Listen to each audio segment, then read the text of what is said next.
All right, hello everyone. My name is Brandon Powell, and I'm going to be presenting our Sprint 1 performance for Group 1, Section A02. My group consists of Logan, Boswell, Camden, Carlson, Maximus, Freightman, and Matthias Hadgu, and myself. So, going into this competition, we knew that there were a lot of key parts to this that were high scoring that we wanted to make sure we were focusing on. We wanted to make sure that we were building a robot that was very consistent on the jump shot and pass portion, as well as very capable of consistently getting the stock items and scoring them in the higher point value for the target zone. Now, one thing about Sprint 1 is that we only need to score 10 points, which is a relatively small total in comparison to the entire competition. So there are some mechanisms that we included in this that are more so placeholders, but still score us the expected number of points. So moving forward, there were a lot of different factors that we had to consider when designing a robot, and it led to a lot of different design alternatives. I'm not going to go into detail about the other designs that we considered, but I do have a table put there on the right-hand side of the screen that kind of shows a brief description of the other designs and how their designs ranked in comparison to our final design. Our final design is shown in the Morph Chart below. The highlighted portions were our selection for each of the subfunctions, and as you'll see going forward, most of these solutions ended up making its way onto our robot for Sprint 1, which we were really excited about. So this is perhaps the pivotal moment of our designing portion. One thing that I kind of want to point a little bit of focus at is the relative totals for each of these designs. They were all relatively close. I mean, the lowest scoring design, which is design 1, it had 93% of the total. And design 5 was the one that won with almost 97%. And, this is largely due to the fact that our most important criteria, things like score points, make jump shot, make pass, don't get disqualified, these are so important that every design we were considering was able to more or less effectively accomplish these goals. That being said, Design 5 is the route we ended up going. It ended up scoring the highest, and so far from our Sprint 1 performance, I think we were really happy with our selection for the design. So this is our construction for Sprint 1. There are a couple of key components that I wanted to go through.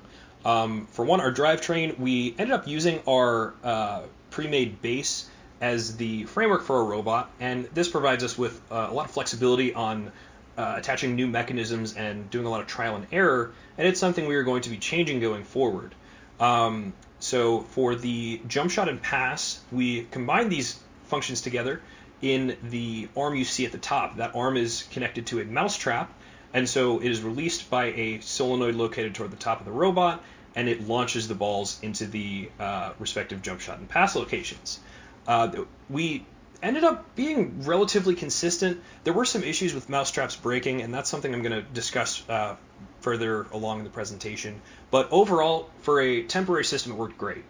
The next portion is toward the back of the robot. You'll see it a lot in the picture on the far right. We have a network of PVC pipes that filter into a tube containing a pneumatic piston.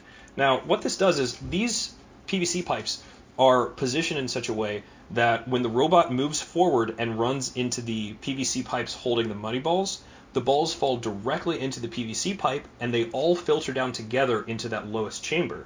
Then once the robot is close to the balls, it uses a pneumatic piston to launch the balls into the cups. So moving forward, here's a quick look at our planning for the construction of this robot. We have our bill of materials and components list. One thing that was really nice is generally we didn't outsource a lot of components. We did end up getting drive wheels and spinner wheels, which is something I'll discuss further down the road too. But for the most part, we built our robot with materials and tools that were found in the invention studio, and made a lot of use of scrap and tape and things that are very temporary but can provide us some insight on what we're doing for the future.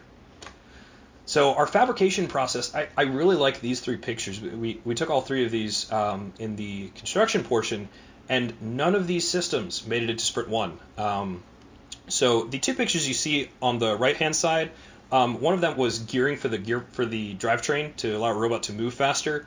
Well, we ended up testing with direct drive just hooking a motor to a wheel, and we were able to complete our dunk process in 13.5 seconds, which was well under the threshold of 20 seconds that we needed. So we honestly weren't worried about designing a gearbox. And on the far right, you see our PVC collector, except with these wide cones sticking out.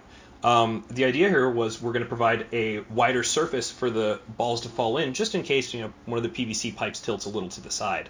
It actually ended up making our results worse. We were less consistently getting the balls.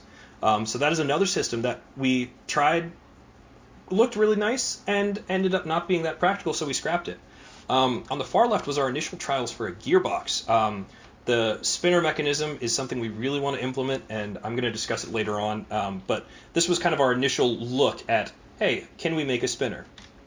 So looking more at the fabrication process, that middle picture is our SolidWorks design for a gearbox. Now, the idea behind that is we are going to be replacing the mousetrap catapult and instead implementing a spinner. The way it works is it's just a rubber wheel that spins at a high velocity, and as balls are fed through, they make contact with the wheel, and we can shoot them into the pass and jump shot locations. What we like about this is it's a lot more durable, it's a lot more consistent, and it's something that's a little bit more applied. We're using a lot more materials and techniques rather than just putting a piece of wood on a mousetrap. On the far left, you see our Cura Layout, where we have positioned some parts, and we've already done, as you saw on the previous page, we've already done some prints and some initial testing. That being said, we ran into some issues with our gearbox design, and we ended up not applying that for Sprint 1. It's something we are very much so excited to introduce for Sprint 2, though. So our testing approach, like I had alluded to before, is largely trial and error. We spent a lot of time in the invention studio just sitting at the game setup and running trial after trial after trial. So on the right-hand side, you see two tables. Those are two tables that revealed a lot of insight on quick and easy improvements, and probably lends itself to why our robot doesn't look that great, but it is performing very well. So the table on the left-hand side shows us running trials and seeing how many of the money balls we can collect in a given run. What you'll notice on the left-hand table is there was not a single trial where we failed to collect balls. That being said, we were mostly collecting between 1 and 2 balls, and at the bottom of that table you'll see that our average number of balls collected was 1.9, so our average success rate of getting all 3 balls was 63.33%, which is not great. Probably acceptable for Sprint 1, but not necessarily what we want to do going forward. So what we did was very simple. We put cardboard flaps on the outside of the PVC pipes, and then we added wooden dowels that stick out from the lowest chamber where the balls are collected in order to keep the PVC pipes from falling into each other or knocking the other PVC pipes over. This ended up hugely improving our success rate, and as you'll see on the table on the right, we were collecting an average of 2.8 balls, and our success rate was 93%. We jumped up 30% from very small tweaks made with duct tape and scrap we found in the trash can. So moving forward, I wanted to show you guys our Sprint 1 in action, and I can discuss our control algorithm real quick. As you can see, the solenoid engages and it launches the balls into the cup. Our robot then moves forward. This is not done by sensors, this is just done by time. And as you can see, the balls are filtered together into that lower chamber. A piston launches them together into the cups, and then the robot moves back to the starting square. Our control algorithm was overall very simple, and it ended up being very effective. Now, looking forward, we gained a lot of insight from this sprint, and there's a lot that we know that we need to change. So in terms of our big successes, the PVC collector was very effective. It was very consistent. We're absolutely going to be using that going forward. Surprisingly, not using sensors ended up being quite successful for us. So that means going forward, we're probably not going to use sensors and invest our efforts elsewhere. The drivetrain layout ended up working well, and our approach to the competition and scoring ended up being successful, and we're probably going to keep the same approach going forward. That being said, there were some areas that would need improvement.